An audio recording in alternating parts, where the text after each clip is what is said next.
Believe it or not, the Pacific Northwest used to be considered a seismologically dull part of the world. So the conventional wisdom was that we're a lot safer than California.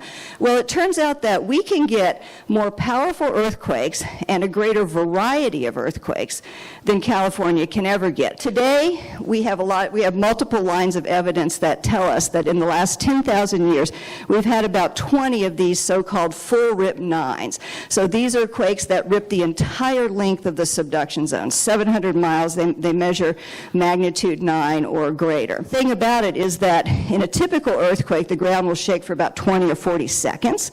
So in one of these things, the ground is going to shake for up to 5 minutes. And that's going to be really hard on a lot of our infrastructure.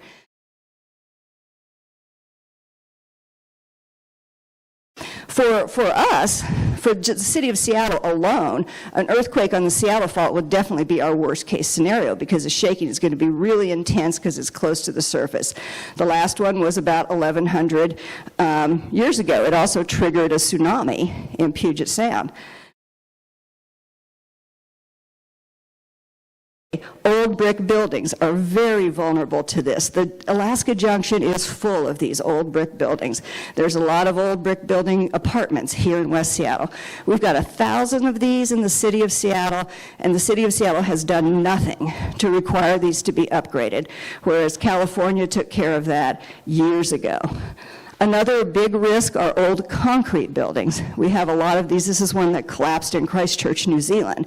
Once again, Seattle, the state of Washington have done nothing to identify the most dangerous of these buildings and require upgrades. This is something Los Angeles is doing and several other cities in California.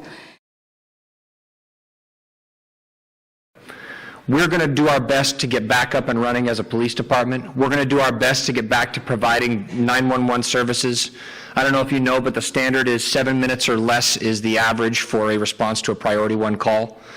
You can throw that right out the window in the event of a major disaster like the one we're talking about here today. Because of communication, because of blocked roadways, because of personnel issues, we're going to do our best to work very quickly to get back to that. But in the meantime, like we've been talking about this whole time, you need to be prepared to handle as much of the business as you can on your own and within your communities. If you know your neighbors, you and your neighbors can come together and provide a lot of the services that we've been talking about here. Somebody who has extra food, somebody who has extra water, somebody who knows basic first aid, who may be able to assist you when the fire department can't get the truck through or doesn't know what's going on a side street. A lot of this comes down to you as a community preparing for those events. FEMA has said that a Cascadia megaquake, an earthquake, and tsunami could be the worst natural disaster the United States has ever faced. 7,000 bridges could be out, almost all of our railroads, ports, airports, a lot of hospitals, and it's going to take weeks or months to fix that damage. There's nothing we can do to stop it.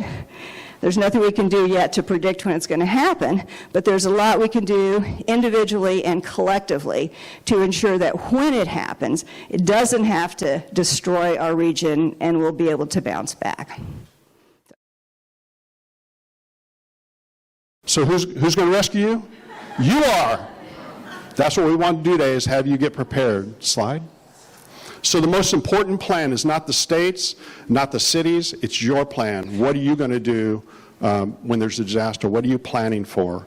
And, you know, always, if you plan for zombies, you plan for everything, because, you know, you need everything for that. What do you have? When you think about your neighborhood groups, who has a chainsaw to get trees out of the way? I don't, so I need to know who has one. Chainsaw generator, boats, barbecues and propanes. I went to a hurricane in the south, and we went through one city, and there were grills in front of all the houses because they were cooking off the meat because they didn't have electricity and knew it was going to go bad. So having a grill is a really good idea. So what I want you to take away from what I've said is that you need to connect. We're a small community over here. You need to meet your neighbors. You need to look out for the elderly or people with medical issues, and connect with the emergency hub.